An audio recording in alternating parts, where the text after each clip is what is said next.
Right there. Oh, shit. Get that ball. Good catch. Sit throw. Tornado!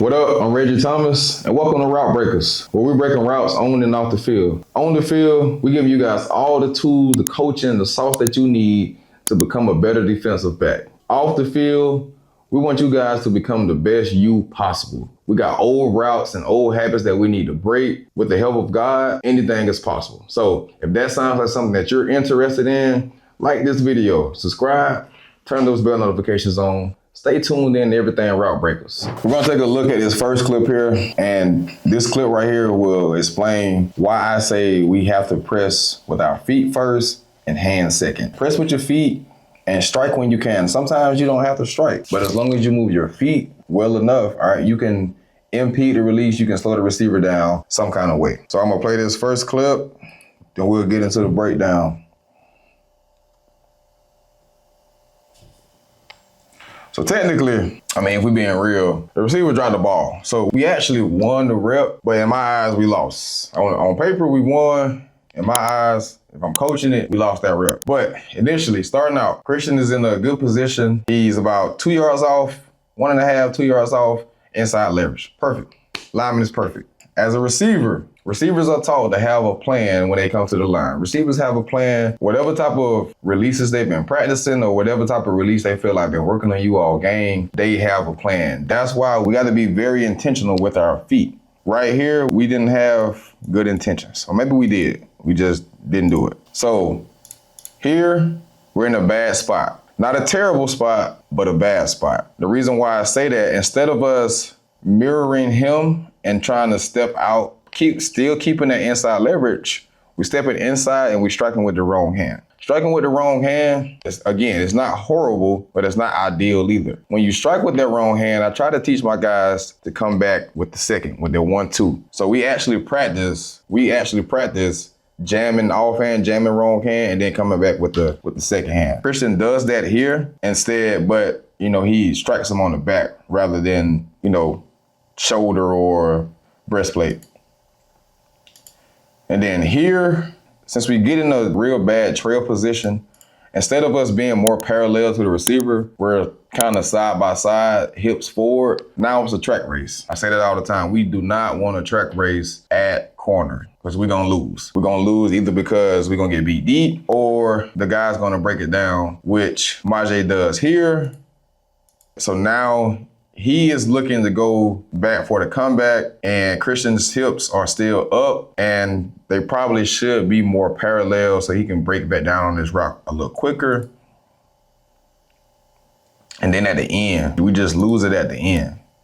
All right, we're off balance. Right here, we're standing straight up. So it's gonna be a lot harder. When you're standing straight up and your hips are forward, when your hips are pushing upfield, it's gonna be a lot harder for you to break back down on any type of route if you're that committed upfield. And especially if your pad level is that high. I want you to watch his break and watch his path. His path is not, football is about angles. Also, most sports are about angles. You gotta take good angles to get to where you wanna be. Watch how I'm not even gonna tell you what he does. I just want you to watch his path on this break. You see how he has to how he has to loop so much. Look how many steps it take him to get out of his break.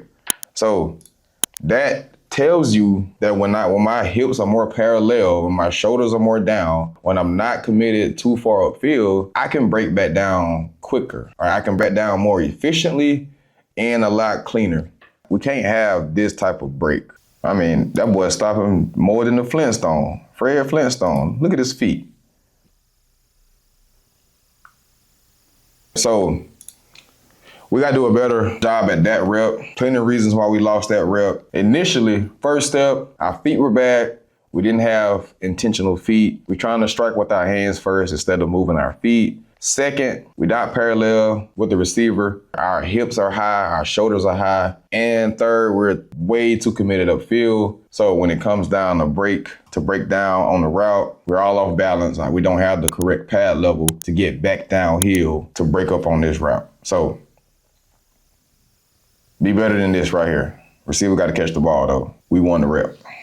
Next clip, we got to take a real good look at the importance of eye discipline on this clip. So here it is. Good slide. Ref calling that every day. All right, good catch. So we got Kuron up, Kuron against Dion again. Off rip, I like the step replace and matching the receiver's release. Dion takes his steps out, Kuron matches them. The only thing, now I'm real particular about everything when it comes to corner play. Look at Kuron's left foot right here. Is not, he don't have good stability in it. All right, it's kind of bent over and it's dragging. So if his foot is dragging, that means his hip's gonna be off a little bit as well. Now look at that left foot. Instead of it being more flat, more square, now it's going back. He's off balance. That hip is open as Dion begins to look inside or get back inside. We shouldn't have been that far off of him.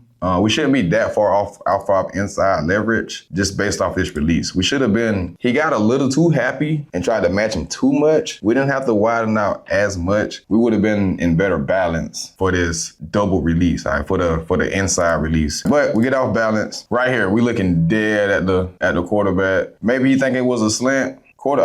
Receivers looking in too. Might be a little too quick for a slant, but slow go. Now look at his eyes. Now he like, oh, I messed up. So that's why you get the hole right here. You get the tug on the shirt. And right here, something that's the naked eye or the common person won't see. Dion does a exceptional job right here of stacking Kuron. As you can see, he's looking up. He knows that the ball isn't coming right where his body is tracking. He knows that ball is coming a little bit more inside. But Kuron doesn't know that because Kuron shouldn't be looking back for the ball, which he's not. If Kuron was to make a play on this ball, it would have to be on the upfield shoulder on that left side because he couldn't cut underneath. He would have to stay upfield on that outside frame, which he is. So if this ball was coming more so over Dion's shoulder, Kuron could probably reach over long garment and punch it out. But since Dion does a great job of stacking Kuron and then breaking off right here at the end, there was nothing more he could do. All right, great job right there by Dion. Receivers, take notes. When you got a DB on you, when you feel like when you got him, he behind you, all right, make sure you try to stack him.